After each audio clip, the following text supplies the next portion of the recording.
How are you ladies doing?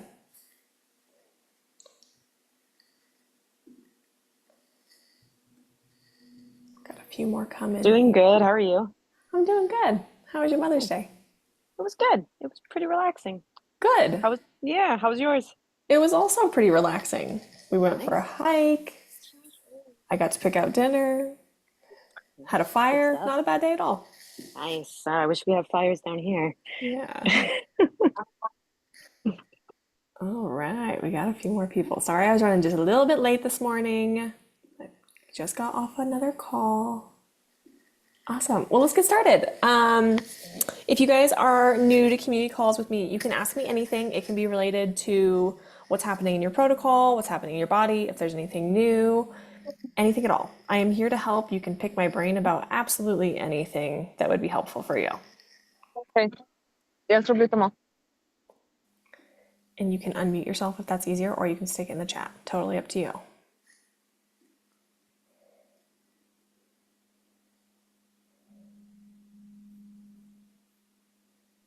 I'll go first.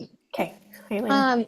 Okay, so I was just wanting, not a question, but just kind of wanting like, I guess reassurance and encouragement. Because I've been having, I don't want to cry, but It's having okay a if you hard cry. time with Owen. Um, sorry. It's okay. He's just been flaring a lot, and we've had to slow down a lot on his protocol. And it's just been hard because I'm like, is he ever gonna get better? You know, like comparing to other people, and it's just difficult. Because we've, been at this for a while and keep having to slow down, slow down, slow down. And so I guess I'm just wanting reassurance that we will get through it. Yeah. No, I totally get it. Just to like give me some frame of reference, where are you guys at in terms of like, is there a point where you're introducing things and you're finding that it's flaring him and you have to slow down? So I can't really figure. I don't know. His skin keeps flaring, which Sarah said is normal because we're still basically in phase 1 because we started to introduce phase 2, and he hasn't been pooping, and so nights were pretty painful for him, like waking up inconsolable, screaming for like 30 to 60 minutes at a time. Okay. Because he wasn't pooping, so she was like, "Okay, let's pull back." Mhm. So, yeah, we're doing the NDF pooper and magnesium, and he finally pooped today after like 2 days of introducing the magnesium again. Okay. It's okay. But yeah, he's having a really hard time with pooping, and I think that maybe that's what's holding us back so much. I'm not really sure. Sure. You're doing the tummies for him. Yes. Are you doing any like magnesium on his tummy? We do the topical on the feet at night. Put it on his tummy too. Okay. Do it before bed. Assuming that there's no eczema like flaring on his stomach. No. Okay, so perfect. What you're gonna do is you're gonna put it on his stomach and you're gonna move in a clockwise motion, the same way that the intestine runs. Mm-hmm. And just like gently push. You don't have to push super hard. It'll just be comfy more than anything for him.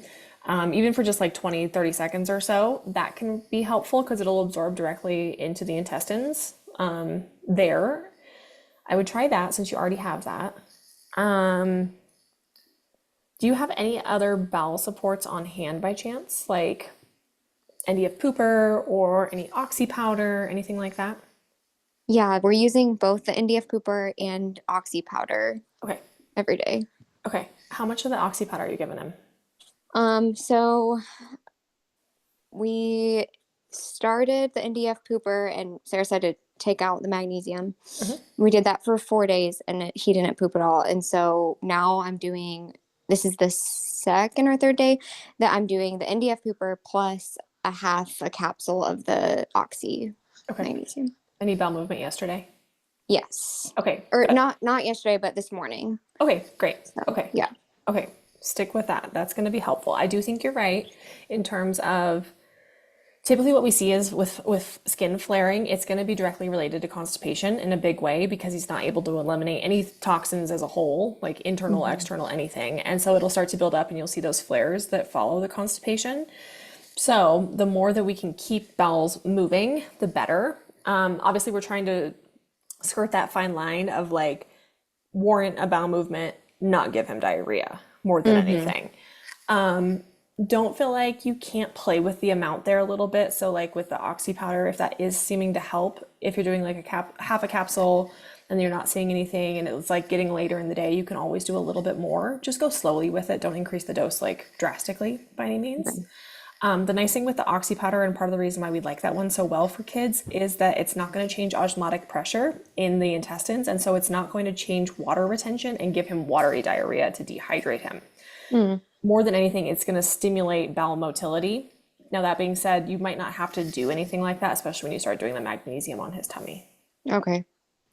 But all of that to say, not uncommon, and I know there's a number of other moms in the room right now who have had kids have the flares. Lilia might be a great resource for you if you guys have been in this spot and felt like you weren't going to get any, wasn't going to get there. If you want to share anything, you are welcome to. If you want to unmute yourself or put it in the chat, it can be very frustrating, and it's just a matter of like continuing to like work with his body. Super important that we're not going too fast for him. So don't feel like because you're having to slow things down or back up that it's a bad thing.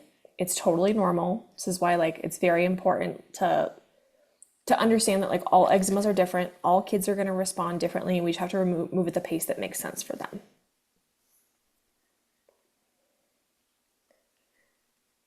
Those of you So who thank you. Yeah, those of you who've been in this spot, is there anything you guys could share with Elena just to give her some reassurance that it's coming?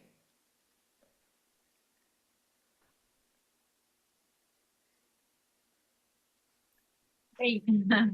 Yeah, I yeah, I can say that I've been in both uh, ends. I have a kid with eczema and the other with constipation, so not necessarily both, which is interesting now that I'm thinking about it because one has eczema and the other constipation, but the one that has constipation doesn't have eczema, and vice versa. But yeah, you will get there. It takes time.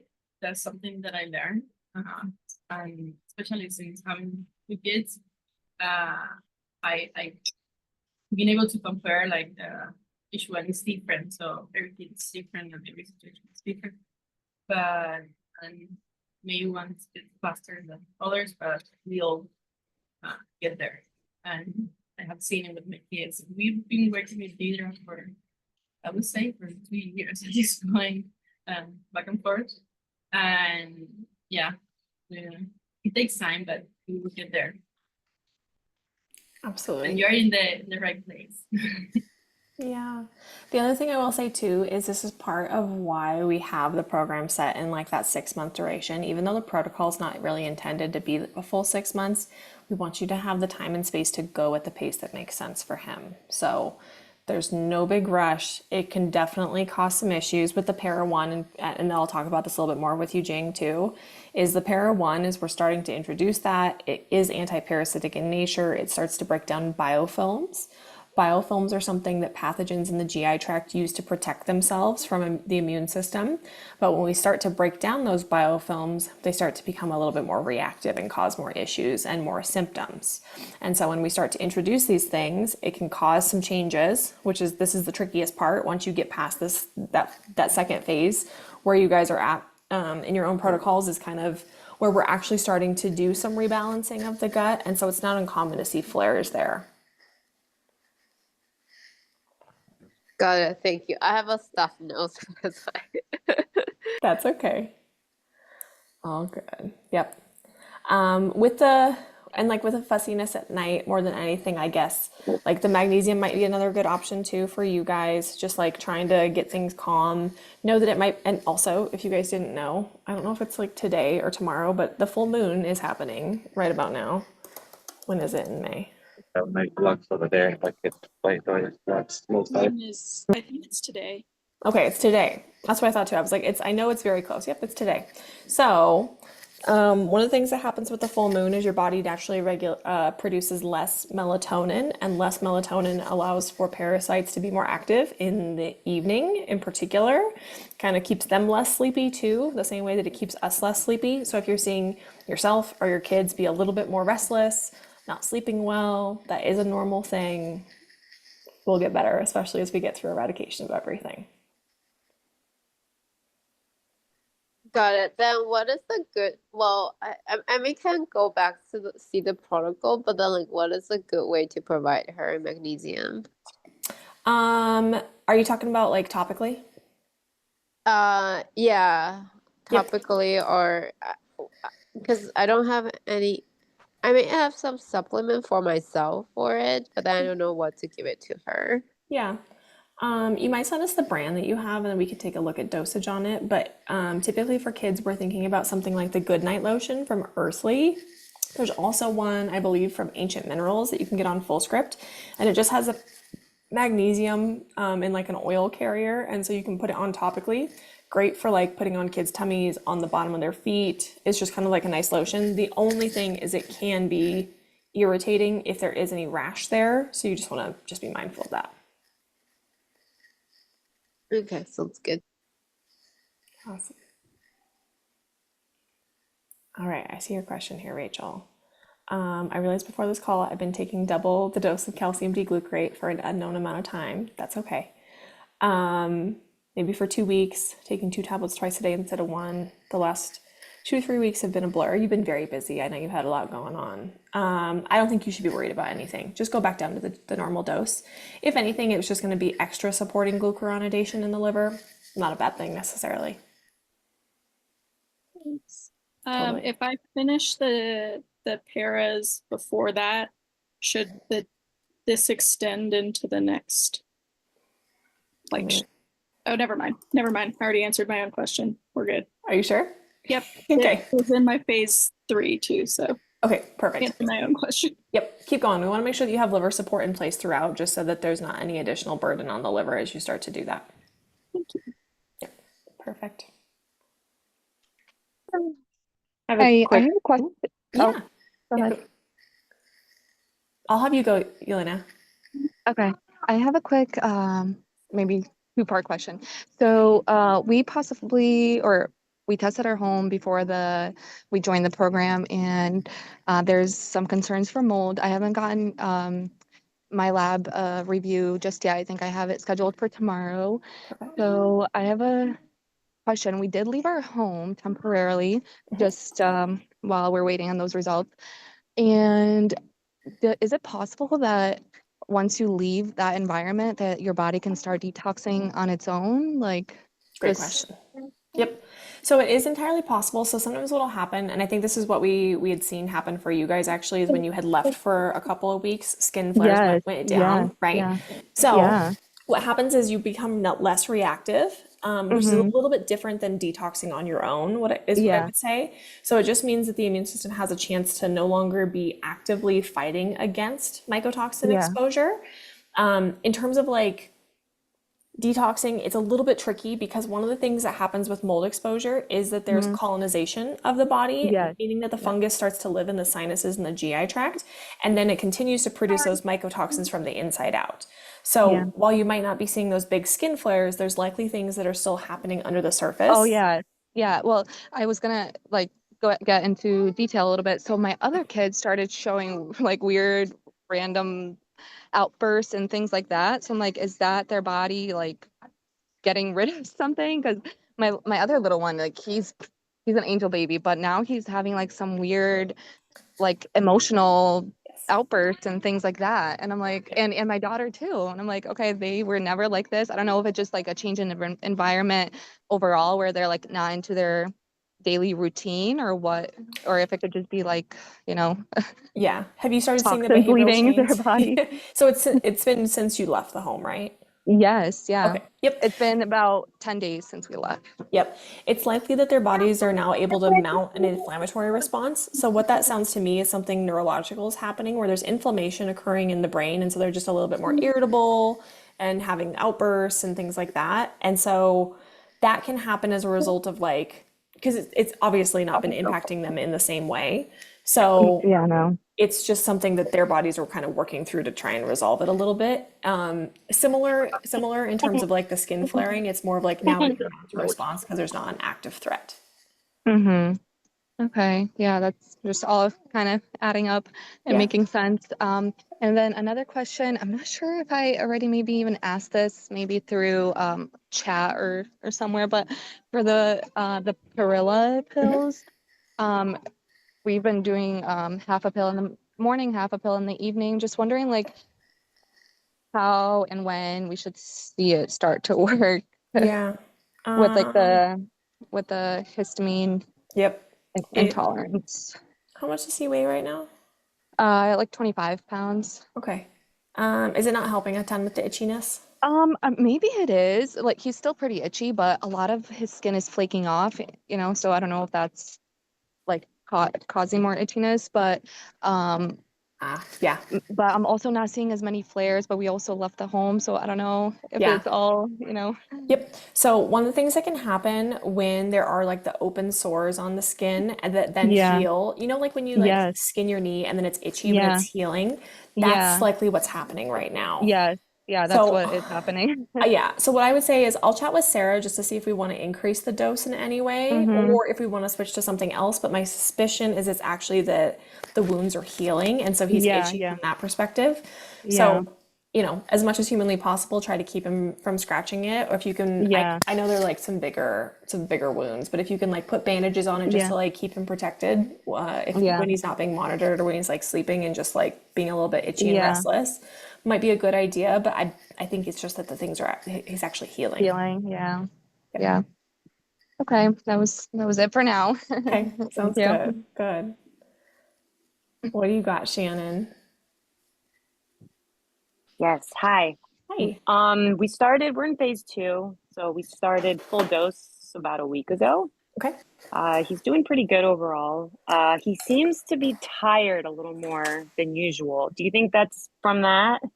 He's not Yes. sick, no fever, no nothing like that. He seems fine. But sometimes when we went to the trampoline park Mhm. Saturday, and then like yesterday, it was Sunday, and he was actually more tired yesterday than he was Saturday. But I'm assuming just everything going on. Yeah, I think so. I'm Okay. pulling up his protocol just to make sure that all makes sense. Yeah. But yes, I believe that would be my initial thought as well. That Yeah, it's not all the time, but he just like yeah. I'm looking at him now. I mean, he looks tired. He's not saying he's tired, at least he Yep. hasn't today, but he just kind of looks tired. Yeah, no, absolutely. I Okay. think, yeah, so fatigue is certainly one of the most common things that we see when you get into that phase of things where we're starting to put a little bit more burden on the body when we're killing anything.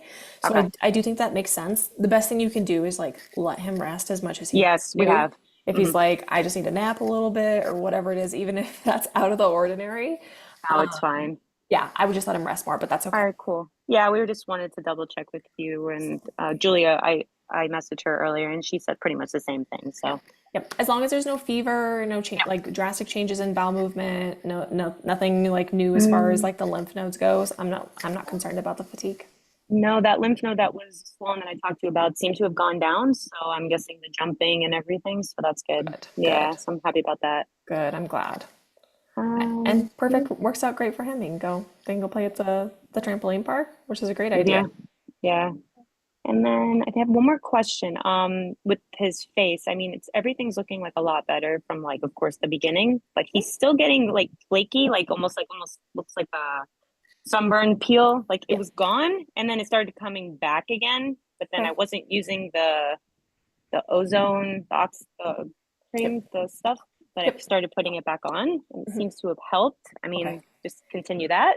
Yeah, let's continue that Okay. because that's going to help more with like a moisture barrier more than anything. And it sounds like what's Okay. happening is the skin is just regenerating, and so it's causing Yes. some of that peeling, which is a good thing all in all. But you just want to keep it a little bit more moisturized.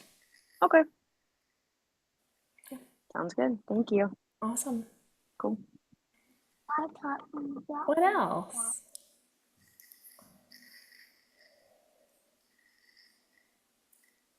If you guys have questions, feel free to unmute yourself. You can also write it in the chat if that's easier.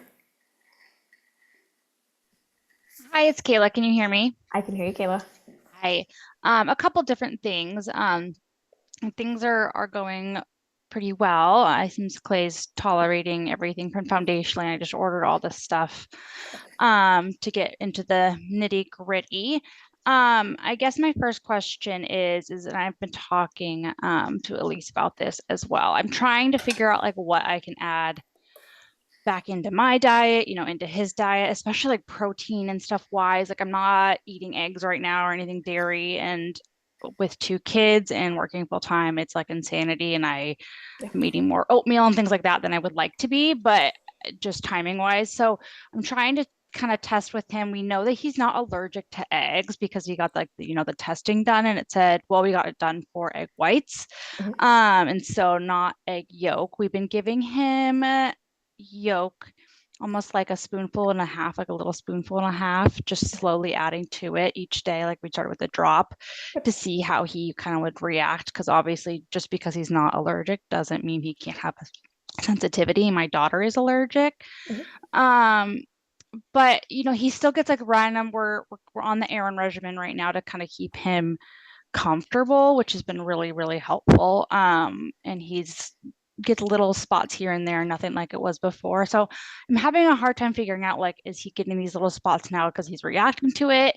Is his body still just inflamed? Like, would we be really obvious if he was reacting to it? Yeah. I don't want to go all in on adding it to my diet and like quote unquote contaminating my breast milk that I'm like also freezing if he is having reactions. Totally. How long have you been introducing the egg yolks? About a week, yeah. Okay. And like the little red dots have developed within that week? Yeah, so we were on the Aaron regimen. I don't know if you're familiar what that is. Yeah, and so he was like for the most part pretty clear, but they've been developing. I've heard that like, they can get cleared up and then it can kind of start like bouncing back just like a little bit, which is what happens. Not compared to like the Nate steroids or anything like that, but just little spots here and there. So it wasn't that time, but we also started solids too. Okay. So a lot of factors. A lot of factors, but we have been trying to go slow, like one intro at like one day at a time. Okay. As well. So my suggestion for you would be to actually go just a little bit slower. So when we're thinking about food sensitivities and those 2 branches of the immune system, it can take a full 72 hours to develop a response to it if there is a food sensitivity. So from that perspective, when you're bringing things in, I would do one thing at a time, which I know sounds like kind of a nightmare as I'm going to explain this, but bring one thing at a time and leave that one thing for 3 days. And then the same thing when you're doing like egg yolks, for instance, keep it at the same dosage for the full 3 days, which means you're going to be able to see if there's like a huge response where maybe he can tolerate this much egg yolk, but you do this much and it's too much, essentially. That's going to give you a better idea if he's having any different changes. Is it like a lot of little red dots or is it just primarily like around his mouth? No, it's not even, well, it was a teeny bit around his mouth, but like now it hasn't been around. It's just on his body, just like, it's not even like, it's not raised or anything like that, not dots. It doesn't seem to be itching him. Okay. I wouldn't be overly concerned about it, just given where you're currently at in the protocol. Just go slow with introductions. That way, if it does get significantly worse, you're going to know immediately that you need to back off of things. Okay, yeah, I think before, like, I mean, he was reacting to everything, even when I had eliminated everything from my diet, he was still just like so inflamed. So I'm happy he's at like a happier, better place, but I obviously I want to start opening things up a little bit if I can, but don't want to impact him. So that's good to know. We've been mostly trying to focus on like meats and then like veggies and things like after talking to Elise. He loves to eat, so I feel bad that he just wants everything, but no, I totally get that. That's good. I did seem like he reacted. I gave him like a plain thing that I made some chicken thigh and I just gave with olive oil and salt and pepper, and I had him just kind of like gnaw on it a little bit, and he started getting really, his eyes was rubbing his eyes a lot. He got like a teeny bit high view, but not really. It was just like his eyes got a little bit red. So I thought that was odd. Has that happened with anything else where you've cooked the olive oil in particular? No, we've given him a couple of the Serenity pouches, the beef ones that have olive oil and stuff in it. So was it leftover chicken thighs? Like was no, I had just cooked it. Okay. It shouldn't be a high level of like histamine or anything in there. he said sweet potato and stuff. So would you suggest trying it again? Try it again, but have it be plain. So it's Plain. not, yeah, and which is, I know, kind of a tough, or maybe try cooking it in just a different oil that I would play with it a little bit in terms of like cooking it. I wouldn't do, if you can do just like a plain piece for him with salt or without salt or pepper. Yeah, I could do that. And then as little oil as possible, no matter what type of oil you try, I would try it again and see if he has a similar Maybe reaction. like boil it or something Yeah, that's a even. great idea. Yep. Okay. Yep. Okay. That way you're gonna have a very clear indication of like, is it the chicken or is it something else? Okay. Yeah, we're trying to he's not gained a ton of weight as of recently, so the pediatrician really wants to focus on getting him Mhm. bulked up a little bit. So maybe I'll try pureeing that too. Is it okay if I puree stuff in water? It shouldn't be a problem as long as it's a clean water source. Yeah. Okay, Phil. Yeah. Okay. Yeah. Just because I want him to actually be ingesting some of it versus just, the baby-led weaning. Yep, absolutely. Okay, and then my last thing is, I know you and I were DMing briefly about, this is in regards to my daughter, which we might talk to you about more later once we get through this. But she's doing quite a bit better too. But she has had, like I mentioned, swollen lymph nodes since like the first time she was sick, and we've gotten her tested like twice, like blood tests, just to make sure it's not like anything super, super serious cancer wise or anything like that. Mhm. They move around a lot. So like the doctor's like not concerned, but he's happy to have her tested. But it just seems like, and I know past I've been sick, I've had my lymph nodes be swollen Yep. for a really long time, but they're still there. Yep. So I don't know at what point I should be concerned, or you talked about Lyme a little bit. Like, how does that work and how would we know? Yeah, so when it comes to swollen lymph nodes, a couple of things that can contribute to this is like some type of chronic infection. And when I'm talking about chronic infections, I'm thinking about low-lying infections that our body should be able to keep dormant and maybe is having trouble doing that are typically what's going to cause lymph node swelling. So think viruses, Lyme and Co. infections. Now, what I would suspect is it's likely a viral thing. Where the immune system is compromised in such a way that it's unable to keep that virus in check and it's like asking more of the lymph system. And we're seeing a lot of kids right now with swollen lymph nodes as well. So, like Shannon had mentioned, she takes her kids to a trampoline park. That might be something to consider. Really, what we're trying to get them to do is help with lymph drainage. So you can massage on it directly. Okay. You could use something like castor oil or just like a regular lotion.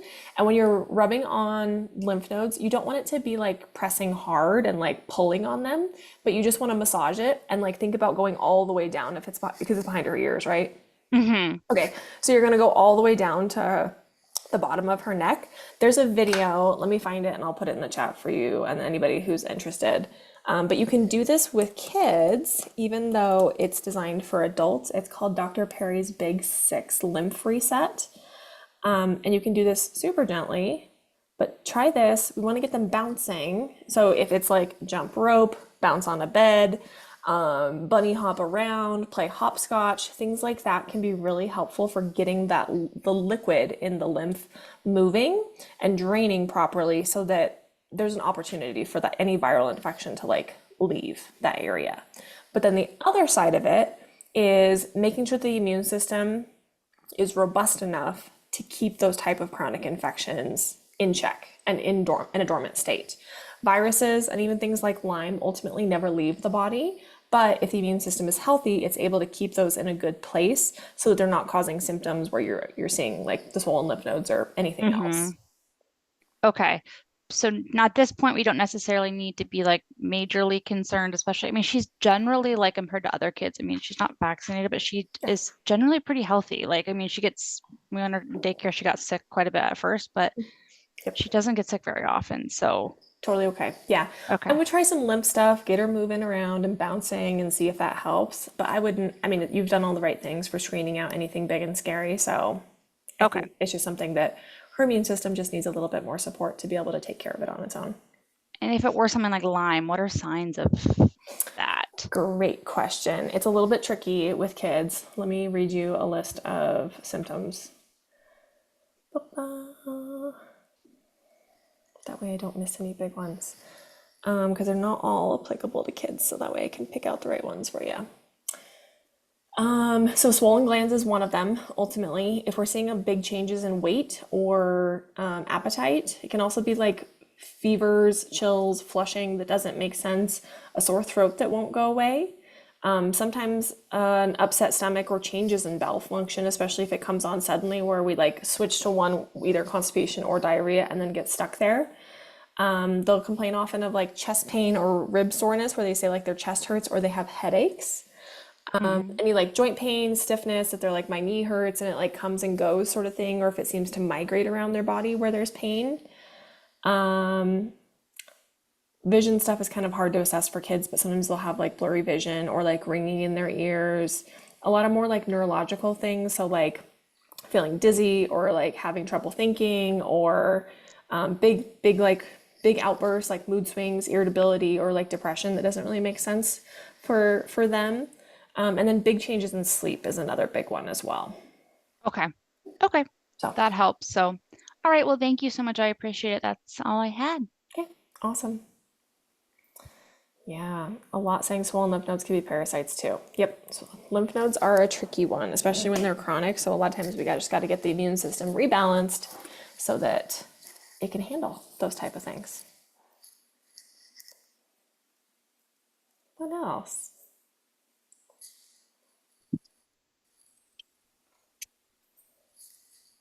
Hello. Hello. How are you? Can I jump in really quickly? Of course.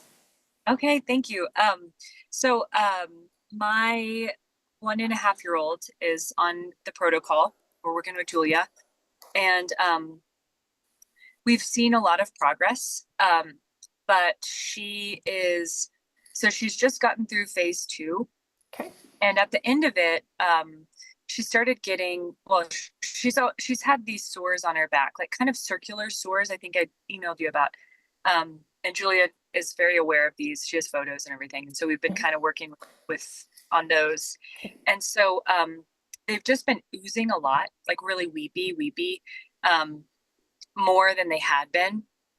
And so she said to stop the para 1 and para 4 and I had just finished. I mean, we're a week over, so we're like at 5.5 weeks of the phase 2. Mm-hmm. And so I stopped that, and it did seem to help the sores. But the itching she's really, really, really itchy. Okay. And so that's one of the things that I can't seem to calm it down. Okay. So this is kind of a two-parted question. It's the itching, and then also during that time, like a week, and it's kind of been 2 weeks of like her skin oozing, and she had like four or 5 consecutive days with like really bad hive outbreaks. Okay. And it's really strange. The common factor on all of those is water. So when water got on her skin, she had a horrible reaction. One of them was after a shower, and we're staying in someone's houses or someone else's house because we have a bunch of construction going on in our house. Okay. Like post remediation, all this stuff. So we have a filter on our shower, but they don't. So right after the shower, she like broke out in the worst hives, and her eyes swelled up shut for 2 days. So it was like a very angry, intense reaction. And that was the third time it had happened. And then the next day, it had rained a lot. She splashed around in a puddle, and I was unaware because I would have stopped her, but she like ran out and splashed around, and her legs were just solid swollen hives, like immediately from rainwater. And then the time before the showers, when it started, was some coconut milk had spilled on her leg, and it caused that. So it's really strange. I'm not sure. First, Julia and I kind of were talking about it, and we're like, maybe it was the coconut milk, maybe it's tree nuts. Yeah. Because she had anyway. So, but then the thing that keeps happening is like the consistent thing is water. So it's very strange and pretty worrisome for me, because I'm like and a raindrop got on her head and was a mega hive. So she's reacting to water, and I feel like that, I don't know. I'm kind of panicky about it a little bit because Totally understandable. yeah. Okay. And we're planning to go to the beach in 2 weeks, and Okay. I'm just like kind of wondering what I should do. So I might have to think on this. I don't know if I'm going to have an answer for you right now, Bethany, That's but fine. Yeah, that's fine. one of the things I was kind of wondering and was doing as you were talking is I was looking up what's in the water sources, like if there's any contaminants in the water. Yeah. Thinking about like, okay, you have a filter on. Is there other things potentially that you might be exposed to that are not being filtered in the water potentially? Right. Well, and we're at a friend's house who they don't have filtered water. So this Right. never happens at our house. That's so strange. Yeah, But it's very the rain strange. is extra weird. The rain is like the extra weird part. Yeah, I thought so too. And then we were at a restaurant last night, and she was playing with ice water, which I didn't want to give her that to drink, but she was playing with like an ice water on the table. Yeah. And she was super, super, super itchy after. And I was like, oh my gosh, this is, yeah. And so she does have high heavy metals, Uh-huh. in her body that we're detoxing. And so I didn't know if maybe there's some heavy metals in the water here, which I live in the desert in Santa Fe, New Mexico, and there's it's mountainous desert, so it's kind of a strange ecosystem of really high mountains, like we're at a very high altitude. Mm-hmm. But there's also a lot of minerals in the ground, a lot of like arsenic and a lot of metals. So I don't know. The other thing I was kind of thinking about because of where you do live is any radioactive substances from prior testing. Sure. Because the only way that you can remove those from the water is distillation. Now, obviously, bathing her in distilled water is probably not realistic in the grand scheme of things, unless you are warming it up on the stove and then bathing her. But I think, I think she's just having an upregulated response to water right now. I don't think she's like allergic to water by any means, but it's just one of those things where her body and the mast cells under the skin right now are creating a response. And so I'm wondering if we just need to bring in some more heavy-handed histamine support in particular. Yeah, Julia she recommended Perilla. Mm-hmm. Yeah. On its own, because right now she's taking Wild Holistic, Settle and Soothe, and Calm the Storm. And those seem to be really good, but I'm just noticing she wakes up really, really itchy in the mornings. She itches through the night. And we've changed her environment so many times and it's still the same. Yep. Like we're not even in our house and it's still that. So that kind of makes me feel comfortable. Like it wasn't just her room that was like, hurting her body. Yep. So, totally. But I do feel like, but it's interesting too, because we did a little test with baby Genexa Benadryl just to see if it helped. And I don't know if I just gave her too little. I mean, she's 1.5, so I didn't want to give her too much, but it really didn't do anything. Okay. Which we both found kind of weird. But I don't know. She's kind of, I don't know. She's a really intense little baby. Yeah, and totally. has intense reactions. So yeah. I would try the Perilla. We might need to do a little bit more. I mean, she just might need some heavy-handed histamine support for a little while more than anything. So you've got like the herbal side. The Perilla will also be helpful. And then like kind of the third prong of histamine support that we might want to consider is DAO enzymes. I'm not seeing any in her initial protocol, but she's not taking any like organ meats or anything, is she? No, not at this time, no. Okay. Organ meats can contain DAO, but we could also potentially do like a DAO like supplement to help. What DAO is an enzyme. It's actually what is responsible for the breakdown and metabolism of histamine. And so maybe she just needs additional support there so that she can like get rid of it in addition to mounting like an appropriate response. So I'm gonna make a note too, and I'll talk to Julia here later today so we can just touch base. But for now, I would definitely do the Perilla to see if that moves the needle. Okay. Regarding the sores on her back, are they still oozing? No. I've been covering them, and we did a round of mupirocin on there because Julia didn't want there to be extra infection, which I felt really good about.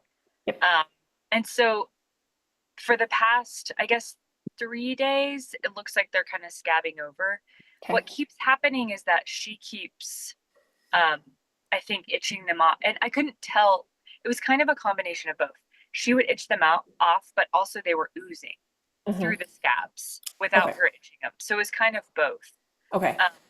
But that's been a cycle that would, like, they would heal up and then it would happen again, and then heal up and then happen again. So I'm not sure. Right now I'm a little bit skeptical. We're on the cycle part where they're drying up. They're looking better. Yep. There's only like one raw one right now, so Okay. that's a good thing. Yep. But I'm still like, I don't know what's gonna happen in 2 days. Yes, totally get it. Yeah. So kind of, I don't think you were here earlier when we were talking about this, but one of the things that can happen oftentimes when the skin does heal, it's kind of like if you like scrape your knee, it gets itchy when the scab is healing. So I think that's part of the situation for sure. And the oozy and like weepiness of it is more of a fungal thing. So we've started to address that in her protocol. I'm looking at it right now. We've started to address it in phase 2 a little bit. And now as you move into phase 3 is where we're going to go a little bit more heavy-handed in terms of antifungal work so that we can really start to kill those things. So ideally what should happen, what I think is what you're experiencing is that weird like cyclical nature where it's like they get better and then they get worse and they get better and they get worse. Yeah. That's one of the things that fungus can do, and ultimately mold. Is it has a cyclical nature to it in terms of symptoms. So it's not consistent throughout. It'll get better and then worse. And it sometimes makes sense. And sometimes it's like, we changed nothing. Why are we still upset about this? You know? Thank you for saying that, because I felt like I'm going crazy. What's happening? Nothing has changed. No, it's not you. You're not doing anything. Okay.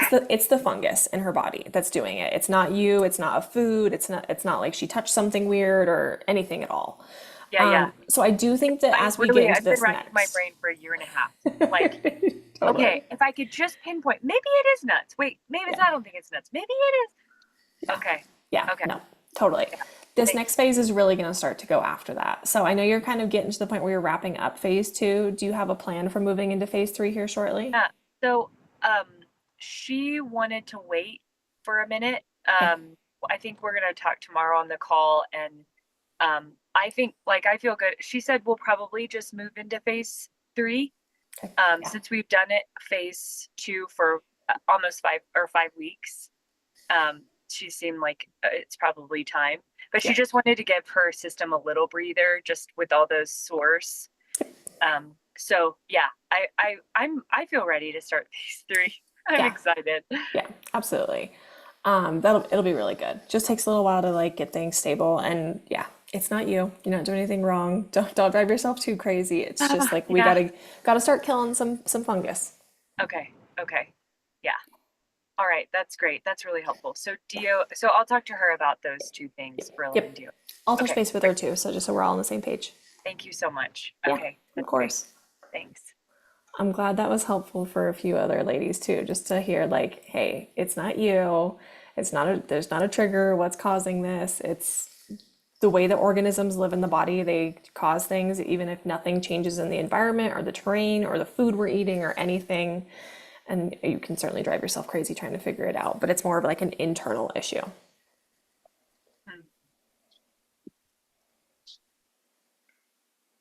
What else? We got about 10 minutes.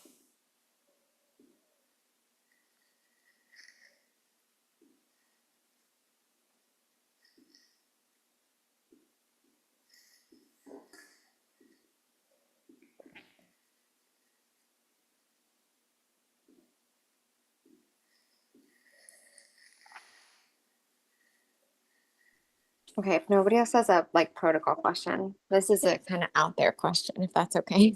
Yeah, sure. Okay.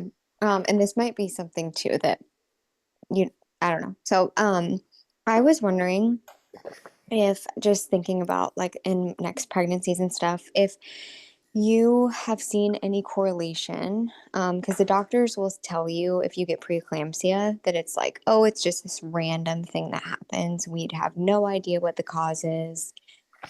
And that's a very frustrating answer. And from research that I've done, it seems like things like toxin issues and just like different sort of like toxin burden or things like that can be a contributing factor. I was curious if you have any thoughts on that. Yep, I do. Um, so it's kind of tricky in that it can be both partners. And so figuring out what's happening for both partners is really important. So, obviously, we know that there can be toxin transfer from mom to baby in utero and during birth and all of these things. And sperm are highly influential in the presentation of those type of pregnancy health conditions like preeclampsia. And so there's a lot of research that shows that impaired sperm health in any way from toxin burden in particular can contribute to things like preeclampsia. So there's a lot of things you can do as far as like diet goes, like the brewer's diet or thinking about more protein, reducing stress, electrolyte balance, of course, like all of those things can be hugely influential. And one of the conversations that we're having more and more with women who have had preeclampsia prior is screening their husband actually for toxin burden.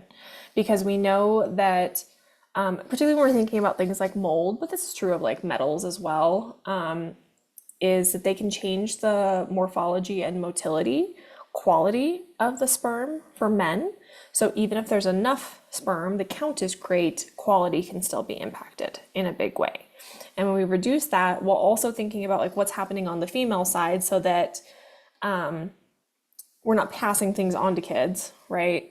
It's really crucial and often missed that there's a male factor involved with preeclampsia. The same is true for like morning sickness. If you have like a lot of morning sickness that never goes away, this can be from sperm quality as well. Yeah. And detoxing can be a huge thing. So we actually have a few clients who we're working with right now. I don't have the data yet to tell you like, hey, it does work. We haven't gotten to the end of their pregnancy yet. But very interested to see, and it should be fine in terms of like, we've done detoxification on both partners to see how pregnancy changes ultimately. What I can also tell you is a lot of the women that we work with where we do preconception detoxification for both partners is they tend to have very smooth and easy pregnancies where they're not terribly symptomatic. They don't have a lot of nausea, food aversions, even changes in like digestion, or they get all the way to the end of pregnancy without any high risk concerns. Okay, that's really cool to hear. Because like obviously I don't know what caused mine. Sure. Like because I'm pretty sure the mold was probably there when I was pregnant the entire time. I have no idea. But I also had like gut issues and hormone issues like before that. So I know there could be several contributing factors, but I was just curious about the toxin thing. Yeah. But yeah, that's really good to hear because obviously I'd like to avoid that in the future. And so yeah, I'm looking forward to once I wean to be able to kind of dive into that side of things for sure. Yep, absolutely. Got plenty of time. What else?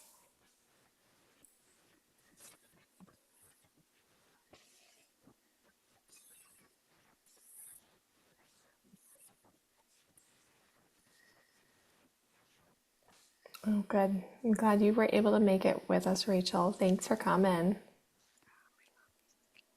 Thank you. All right, well, while you guys think if you have anything, a couple of quick things I just wanted to tell you. I'll also put this in the Slack channel. If you're not already in there, please reach out to either myself or Natalie so we can get you in the Slack channel so you have access to everything. You can always ask questions there. I'm monitoring that and the whole team has access to it as well. So just know that you can always reach out with questions or concerns there. We have a couple of things that are coming here shortly. So this morning I recorded, or I'd asked you guys what you wanted for your first educational video. And so I recorded the one for gut health and talking about 3 different phases of gut health. So I just need to clean up that video and edit it a little bit, and then I will upload it into Practice Better and I'll let you know where it is and where to find it.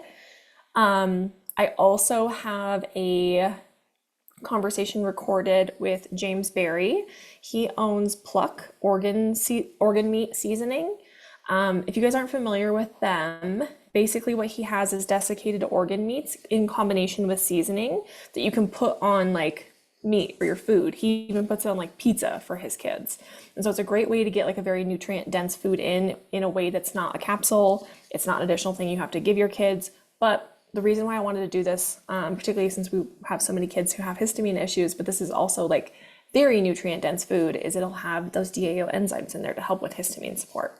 So I'll have that conversation uploaded here for you probably this week, so that you guys can listen to that as one of our guest experts who are coming in.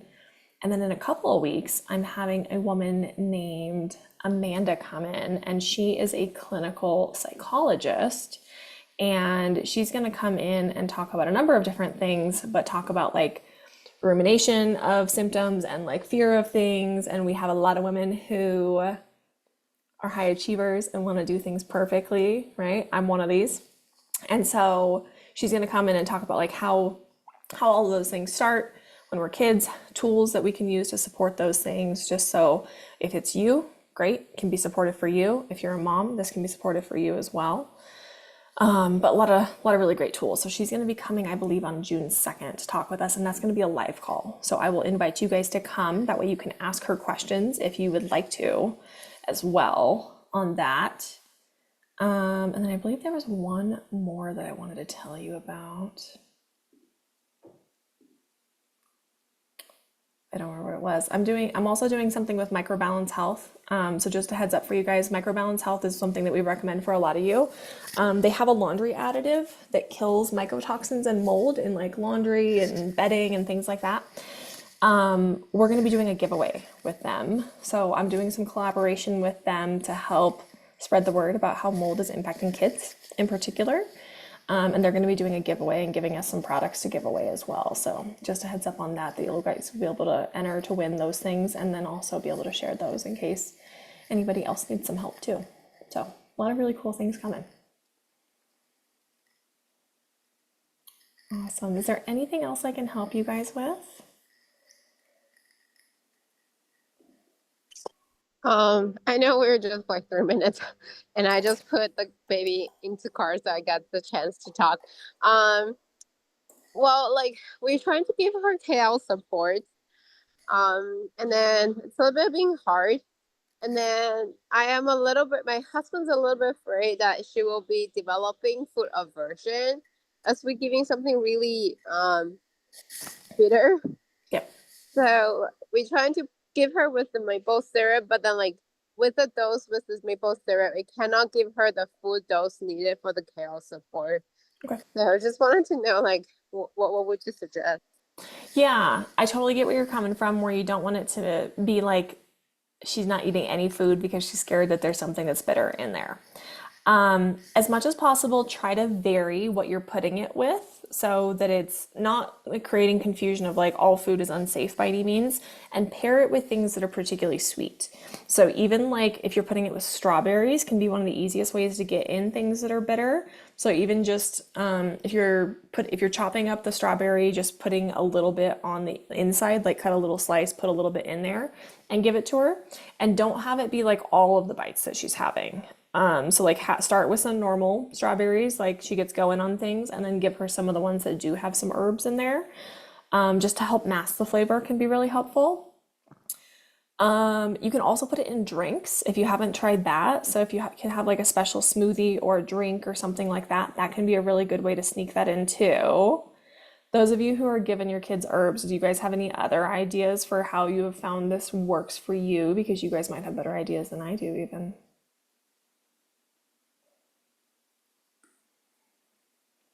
That kale support is a tricky one because it is bitter. I do a pear and prune puree and then add maple syrup to it. And I put all of his morning supplements in that, and it masks like all of it. I have to put a heavy dose of maple syrup, but that's like the only way I can get him to take it. Awesome. Got it. Thank you.